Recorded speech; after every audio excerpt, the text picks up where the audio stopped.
Assalamualaikum warahmatullahi wabarakatuh. Salam budaya, salam rahayu, salam waras. Sedulurku yang berbahagia, selamat bertemu kembali dengan saya Kang Jenggo di channel Tenggarnesia. Ini kali saya akan membacakan kelanjutan tentang kisah Kanjeng Sunan Kalijaga dan Prabu Brawijaya V atau Kanjeng Sunan Kalijaga yang terus mengikuti perjalanannya Prabu Brawijaya yang kelima ini. Nah, bagaimana kelanjutan kisahnya? Monggo disimak. Tapi sebelumnya saya mohon bagi panjenengan yang berkenan untuk memberikan dukungan, yang baru menemukan dan belum subscribe silahkan di subscribe. Dan bagi yang sudah, jangan lupa di tombol like dan juga diberi komentar.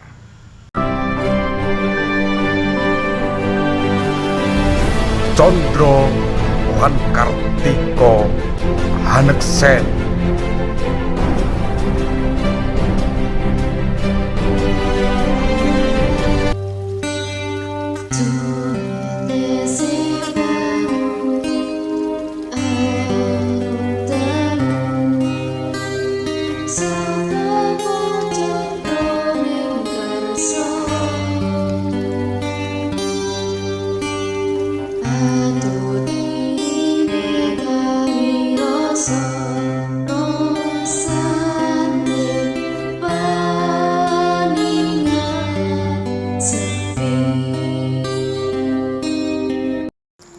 Prabu Brawijaya V bersama kedua istrinya melanjutkan perjalanan ke arah barat daya ke daerah Gunung Kidul menuju Gunung Temantenan. Dalam perjalanan mereka terhalang oleh sungai yang sedang banjir. Kemudian Prabu Brawijaya V bertapa di bawah pohon yang berjumlah 4 seperti tiang rumah. Sekarang tinggal 3 karena yang satu mati. Ini penjelasannya ya. Mengetahui Prabu Brawijaya V sedang bertapa, Kanjeng Sunan Kalijaga melemparkan sebuah gentong kecil di atas bukit, yakni di tempat Kanjeng Prabu Brawijaya V bertapa. Sang Prabu melihat ada sinar yang jatuh dari atas bukit. Setelah diteliti melalui mata batin, ternyata sinar itu adalah sebuah gentong atau padasan tempat air untuk bersuci. Merasa diketahui orang dalam pertapaannya, maka segera sang Prabu menyelesaikan tapanya atau njugarake topo.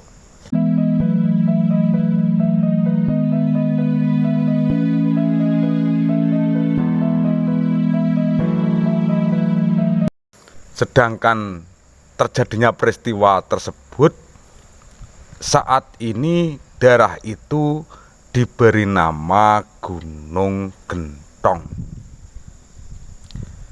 Sang Prabu Brawijaya kelima menuju ke arah selatan. Beliau ingin menemui leluhurnya yang bernama Dewi Gonggo. Setelah sampai di tempat itu, perasaannya menjadi ragu. Dalam keadaan ragu-ragu, beliau bertanya kepada kedua istrinya, masihkah keduanya mencintai sang Prabu yang sudah lukar ageman dan menjadi seorang pengembara semacam ini. Istri pertama yang bernama Bondan Surati menjawab bahwa rasa cintanya kepada sang Prabu masih sekuku hitam. Sedangkan istri kedua, yaitu Dewi Lowati, menjawab rasa cintanya kepada sang Prabu isih sak gedene gunung Anakan. Mendengar jawaban kedua istrinya, Sang Prabu menyimpulkan bahwa yang paling cinta adalah Dewi Lowati. Kemudian Sang Prabu membuat prapen atau tempat pembakaran yang dibuat dari tumpukan kayu. Yang prapen tersebut nanti digunakan untuk membakar diri. Sedulurku yang berbahagia, api kemudian menyala, berkobar-kobar. Dewi Lowati dan Sang Prabu melompat ke dalam api tersebut secara bersamaan. Melihat yang demikian, Bondan Surati ngira bahwa Sang Prabu dan Dewi Lowati telah wafat terbakar api. Sehingga dia ikut juga menceburkan diri ke dalam kobaran tersebut. Setelah api padam, ternyata Sang Prabu masih hidup, bahkan nampak segar bugar. Sedangkan kedua istrinya telah wafat dan menjadi abu. Karena peristiwa tersebut, daerah itu pun kini diberi nama Ngobaran.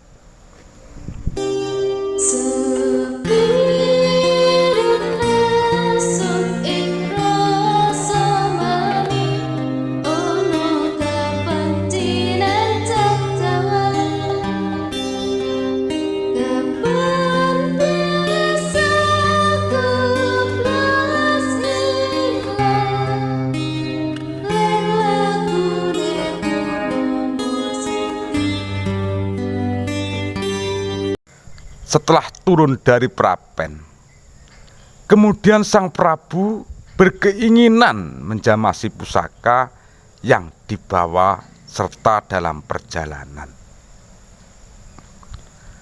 Beliau mengambil air di daerah Pladran sebelah barat Baron. Setelah menjamasi pusaka tersebut, pusaka itu diletakkan di sebuah gua yang sekarang dinamakan Guwa Pusaka atau Guwa Saka.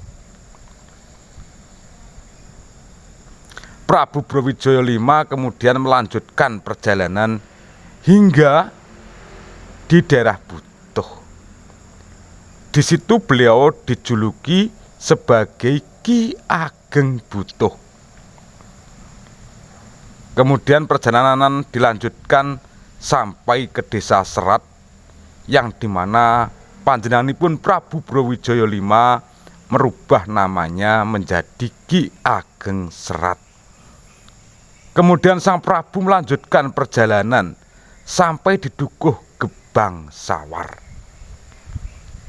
Sekarang terletak di Desa Kanigoro, Kecamatan Saptosari, Kabupaten Gunung Kidul. Di situ beliau menjadi dalang wayang beber yang sangat terkenal dengan nama Kiai Jamus.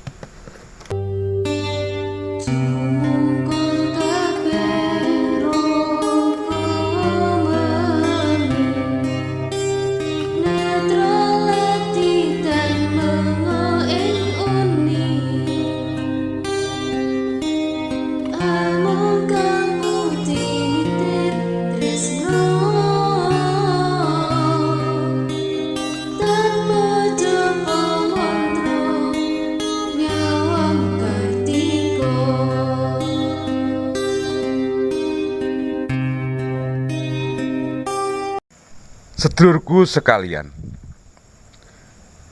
Kiai Jamus selain terkenal sebagai dalang wayang beber, juga kondang sebagai tabib yang ahli mengobati berbagai macam penyakit. Ketenarannya terdengar hingga ke telinga Kanjeng Sunan Kalijaga. Untuk memantau keberadaan Kiai Jamus, Jeng Sunan Kalijaga menyamar sebagai seorang ulama dan menemuinya. Dalam pertemuan itu terjadi dialog tukar pendapat tentang agama dan keyakinan terhadap Gusti Yang Maha Kuasa.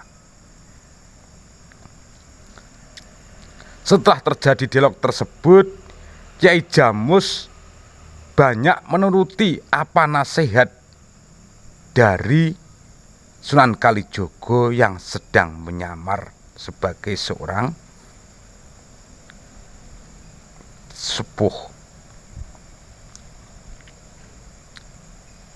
Dan beliau, Kanjeng Sunan Kali, juga menceritakan bahwa di Semarang ada seorang adipati bernama Pandan Aran, mempunyai seorang putri yang saat ini sedang sakit lumpuh.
Sedulurku yang berbahagia, kiranya cukup sekian dulu apa yang bisa saya sampaikan terkait dengan cerita atau kisah perjalanan Prabu Brawijaya V yang diikuti oleh Kanjeng Sunan Kalijaga. Ada kurang dan lebih, tentunya banyak kurangnya. Maka saya mohon komentar-komentar panjenengan untuk menjangkepi kekurangan tersebut. Saya sebagai manusia biasa tentunya banyak salah dan khilaf. Maka bila ada salah dan khilaf dalam saya bertutur cerita ini, saya sangat mohon maaf yang sebesar-besarnya. Training ungkapan ono rino ono upo ono awan ono pangan. Salam budaya, salam rahayu, salam waras. Wassalamualaikum warahmatullahi wabarakatuh.